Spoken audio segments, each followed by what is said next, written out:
পাশাপাশি যে খবরের দিকে নজর রাখবো, কামারহাটিতে ছাত্রীকে যৌন নির্যাতনের অভিযোগ উঠছে। টাকার বিনিময়ে নির্যাতনের ঘটনা ধামাচাপা দেওয়ার অভিযোগ উঠছে। নির্যাতিতার বাবাকে টাকা দেওয়ার অভিযোগও উঠেছে। অভিযুক্তের বাবার কামারহাটি 1 নম্বর ওয়ার্ডের কুমোরপাড়ার এই ঘটনা, যেখানে খড়দহ থানায় 3 যুবকের বিরুদ্ধে অভিযোগ দায়ের করা হয়েছে এবং ঘটনায় পলাতক এই 3 অভিযুক্তের বাবাকে আটক করেছে খড়দহ থানার পুলিশ। আপনাদের জানিয়ে রাখি, এক অভিযুক্তের বাবাকে আটক করেছে খড়দহ থানার পুলিশ। ঘটনার সরব হয়েছেন স্থানীয় কাউন্সিলর তুষার চট্টোপাধ্যায় এবং এই ঘটনা কোনোভাবেই বরদাস্ত নয়। তুষার চট্টোপাধ্যায় এমনটা জানিয়েছেন। প্রকৃত অপরাধীকে ফাঁসি দিতে হবে, এমনটাই বলেছেন কামারহাটির বিধায়ক মদন মিত্র। সরব হয়েছেন বিধায়ক মদন মিত্র, কামারহাটির বিধায়ক। তিনি বলেছেন যে প্রকৃত অপরাধীকে ফাঁসি দিতে হবে। আমাদের সঙ্গে রয়েছেন আমাদের প্রতিনিধি জয়ন্ত মজুমদার। জয়ন্ত, কামারহাটিতে ছাত্রীকে যৌন নির্যাতন এবং টাকা দিয়ে তার মুখ বন্ধ করার চেষ্টা করা হচ্ছে অভিযুক্তের নির্যাতিতার বাবাকে, কি জানতে পারছো? দেখো, যেটা জানতে পারা যাচ্ছে যে কামারহাটি পৌরসভার 1 নম্বর ওয়ার্ড কুমোরপাড়া এলাকায় এক স্কুল ছাত্রীকে খড়দহ থানার অন্তর্গত পিবি ঘাটে নিয়ে গিয়ে পানীয়ের সঙ্গে নেশার ওষুধ মিশিয়ে অজ্ঞান করে কিন্তু তাকে যৌন নির্যাতন করার অভিযোগ ওঠে মূলত 3 যুবকের বিরুদ্ধে।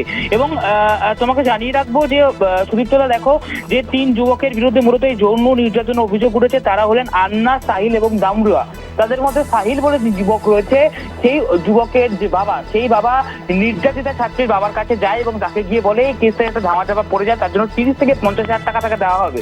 তখন নির্যাতিতা স্কুল ছাত্রীর বাবা বলে আমাদের কাছে সম্মানটা বড়, আমাদের কাছে টাকাটা বড় নয়। এবং ইতিমধ্যেই গোটা ঘটনা তদন্ত শুরু করেছে খড়দহ থানার পুলিশ এবং কামারহাটি থানার পুলিশ। এবং আন্না, সাহিল এবং দামরুয়া এই 3 জনে কিন্তু এখনো পর্যন্ত পলাতক রয়েছে। 3 জনকে কিন্তু এখনো পর্যন্ত ধরতে পারেনি পুলিশ।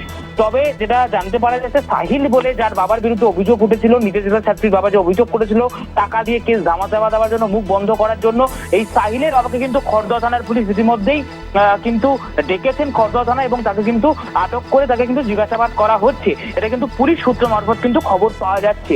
এবং বেশ, অনেক ধন্যবাদ জয়ন্ত তোমাকে। আমাদের সঙ্গে ছিলেন আমাদের প্রতিনিধি জয়ন্ত মজুমদার। আপনাদের জানিয়ে রাখি, নির্যাতিতার বাবাকে টাকা দিয়ে তার মুখ বন্ধ করা হচ্ছে, এমনটাই বলা হচ্ছে। निर्जतिता ठीक की बोलेছেন শোনাবো আপনাদের। भाई हम बोले भैया तो पानी मिलेगा, तो बोला हाँ। तो लो पानी में कुछ मिला, मैंने कुछ नहीं मिला। आज मेरा हाथ पकड़ के उसी में ठूस दिया, फिर चक्कर लगा जमीन में गिर गया। फिर अन्ना और साहिल और डमरुआ पकड़ के ले गए आप लॉन्च में, और कोई नहीं था, ड्राइवर भी नहीं था। फिर मेरा क्या हमको शर्म भी लग रहा बोलने में। क्या बोले, होश में आया तो देखे मेरा कपड़ा उल्टा है।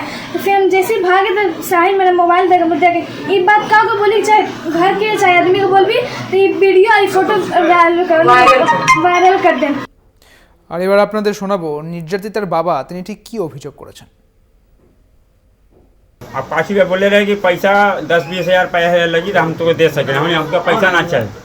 हमको पैसा हम जब बोला था पैसा वैसा लेके दफा, मैंने यही बात। हाँ, हम लोग इज्जत का ख्याल बनेगा, नमक रोटी खा लीजिए, घर में रह लीजिए। পাশাপাশি কাউন্সিলরের পক্ষ থেকে এবং কামারহাটির বিধায়ক মদন মিত্র তিনি ঠিক কি বলেছেন, তারা ঠিক কি বলেছেন শোনাবো পরপর। ইতিমধ্যেই লোক পাঠিয়েছি, আমার ভাইস চেয়ারম্যান তুষার চ্যাটার্জিকে আমি পাঠিয়েছি কুমোরপাড়ায়। এই ঘটনা যদি ঘটে, এখানে একই আমাদের দাবি উঠবে যে একদম ফাঁসি দিতে হবে। যে যদি এই ঘটনা সত্যি হয় এবং পুলিশের কাছে আমরা সেটাই সবার আগে তার পরিবারকে বলেছি, আপনারা অবশ্যই প্রশাসনকে জানান এবং প্রথম আমরাই কামারহাটি থানাতে তাকে পাঠাই এবং আমরা এর তীব্র কি বলবো, এই যদি সত্যি হয় তবে যত রকম জঘন্য অপরাধ করেছে তার কোনো ক্ষমার অযোগ্য এবং আমরা চাই তার যথোপযুক্ত শাস্তি। এবং যদি কেউ কোনো রকমভাবে এর প্রলোভন দেবার জন্য যারা এর সঙ্গে যুক্ত আছে তাদেরকেও এনকোয়ারির মধ্যে নিয়ে এসে তাদেরও যেন কড়া শাস্তি দেওয়া হয়।